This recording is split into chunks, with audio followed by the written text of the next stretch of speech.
ओम गणेशाय नमः। नमस्कार, मैं अविनाश सिंह। आज हम बात कर रहे हैं बुध महाराज के नवम भाव के फल के विषय में। बुध महाराज जो कि एक शुभ ग्रह है, वाणी के, बुद्धि के देवता, बुध महाराज का धर्म भाव में, नवम भाव में होना बहुत ही शुभ होता है, स्त्री जाति का हो या पुरुष जाति का। यदि बुध महाराज आपके नवम भाव में है, इसका मतलब है कि स्त्री जाति का बहुत ही उत्तम गुणों वाली होती है, उत्तम गुणों और सुखी होती है। और पुरुष जातक जो होते हैं वो भी धर्मात्मा ही होते हैं। और ये तो हो गई एक बात कि दोनों के लिए अच्छा है, पुरुष हो या स्त्री जातक। और इसके अतिरिक्त अब इनकी एक ही दृष्टि है जो कि एक तरह से इनके कारक भाव पे है। मंगल का कारक भाव भी है और बुध का भी। कौन सा? Third house. इनकी सप्तम दृष्टि थर्ड हाउस पे होती है, जो कि कम्युनिकेशन का भी भाव है, पराक्रम भाव है, लेकिन कम्युनिकेशन की भी स्किल यहीं से देखी जाती है। ठीक है, कम्युनिकेशन स्किल। तो बुध भाग्य भाव में बैठ के यदि आपके थर्ड हाउस को देख रहे हैं तो ऐसा जातक जो होता है बहुत ही अच्छा वक्ता होता है, बहुत अच्छा वक्ता, बोलने में माहिर और बहुत बोलने वाला होता है। लेकिन अच्छे वे में लेके इसको चलेंगे कि बोलने में अच्छा होता है। एक तरह से कहें कि वाक सिद्धि होती है इसके पास, यदि यह पाप ग्रह से दृष्ट और युक्त ना हो बुध, और शुभ भाव में है लेकिन शुभ राशि में भी हो। शुभ राशि कौन सी है आपकी? 9 नंबर अपने आप में है, यानी गुरु की 2 राशियां 9 नंबर 12 नंबर, ये 7 नंबर भी है, 2 नंबर और 7 नंबर, यानी शुक्र की राशि। और बुध की राशि 3 नंबर और 6 नंबर, यानी बुध या तो अपने ही राशि में हो या गुरु और शुक्र की राशि में, और एक चंद्रमा की राशि कर्क राशि में। इन राशियों में यदि कितनी राशियां होगी? 7 राशियां। तो इन 7 राशियों में यदि बुध बैठे हुए हैं तो ये शुभ फल ही प्रदान करेंगे। और शुभ ग्रह देखें या बैठे इनके साथ तो और अच्छा है, ना बैठे लेकिन अशुभ ग्रह भी इनके साथ ना बैठे तो अच्छा है, क्योंकि फिर पूरी तरह से बदल जाता है प्रभाव इनका। यदि शुभ ग्रह की जगह अशुभ ग्रह की युति और दृष्टि है इनके पास तो पूरा का पूरा फल बदल जाता है। और शुभ ग्रह के साथ हो अच्छा है, ना हो तो भी अशुभ ग्रह के साथ नहीं होने चाहिए। बुध महाराज नवम में है तो ऐसा जातक जो होता है बहुत ही विद्वान होता है,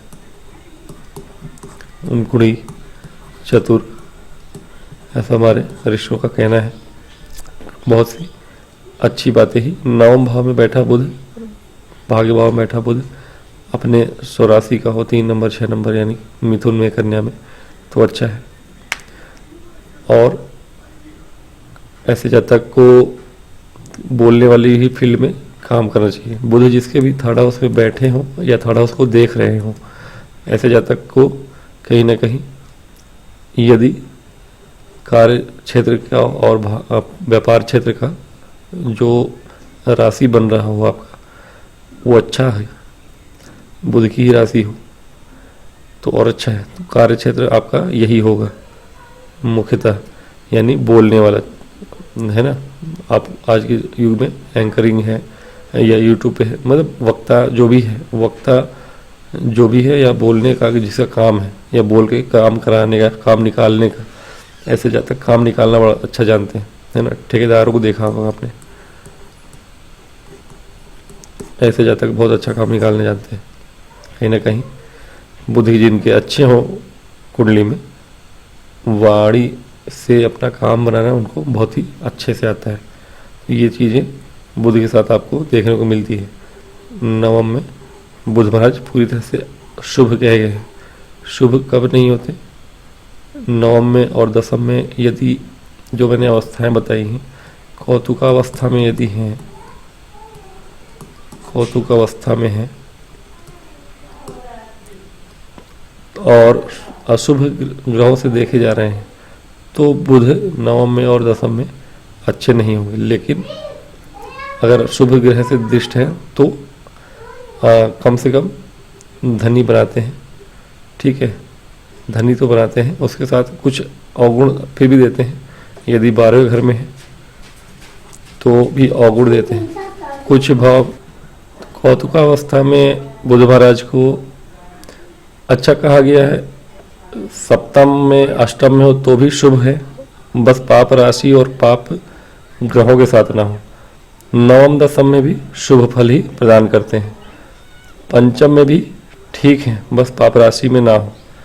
पंचम और सप्तम में हो तो अगर, हालांकि उतना अच्छा नहीं कहा गया है बुध को पंचम और सप्तम में, अगर पाप राशि हो या पाप ग्रहों से दृष्ट हो, लेकिन यहाँ पे भी वही है, कंडीशन वही है कि पाप राशियों में ना हो या पाप ग्रहों के साथ ना हो। तो सप्तम अष्टम नवम दशम सब में कौतुकावस्था में भी हो तो अच्छा फल देते हैं, लेकिन कौतुकावस्था में विशेष रूप से थोड़ी बहुत परेशानियां भी देते हैं।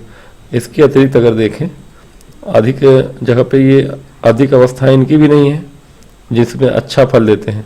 2-3 या 4 अवस्थाएं इनके भी हैं, 12 में से 4 ही अवस्था है। बुध नौ में कार्य कुशल तो बनाते हैं, आपको किसी भी कार्य में प्रवीणता देते हैं, जिसमें से एक सभा अवस्था है आपकी। सभा अवस्था अधिकतर मैंने देखा कि अधिकतर ग्रहों के लिए अच्छा होता है। उपवेश अवस्था भी इनके लिए अच्छा है। उपसेवना या उपसेवना अवस्था और सभा अवस्था और आपका कौतुकावस्था तो नहीं, आधा ही अच्छा है, मान लीजिए अच्छा है, लगभग अच्छा ही है। उसके अलावा अगर देखें तो इनके लिए नृत्य लिप्सा अवस्था भी अच्छा है और नृत्य लिप्सा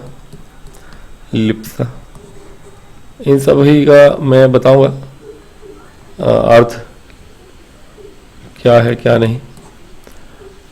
और एक प्रकाश अवस्था भी अच्छी है इनके लिए, प्रकाश अवस्था।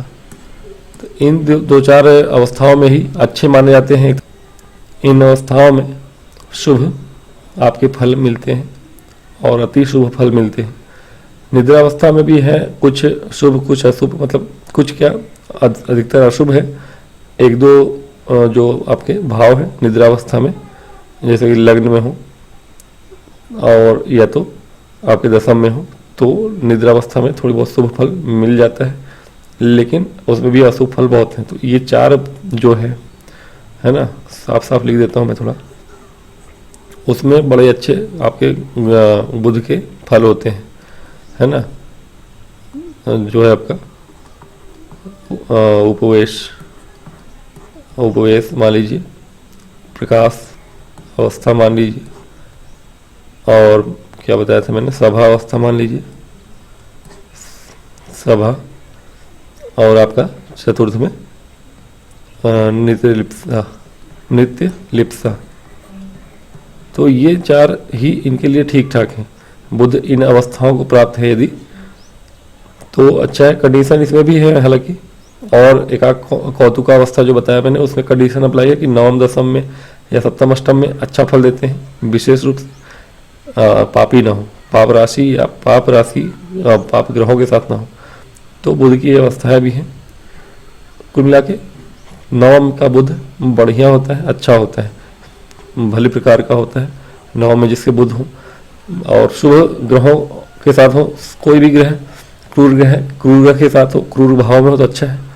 शुभ ग्रह शुभ भाव में शुभ राशि में हो तो अच्छा है। ये सर्वमान्य है, सभी को पता भी है। तो आज की वीडियो में इतना ही। मैं नेक्स्ट वीडियो में फिर से मिलूंगा आपसे। तब तक के लिए निवेदन है कि आप लाइक करें, सब्सक्राइब करें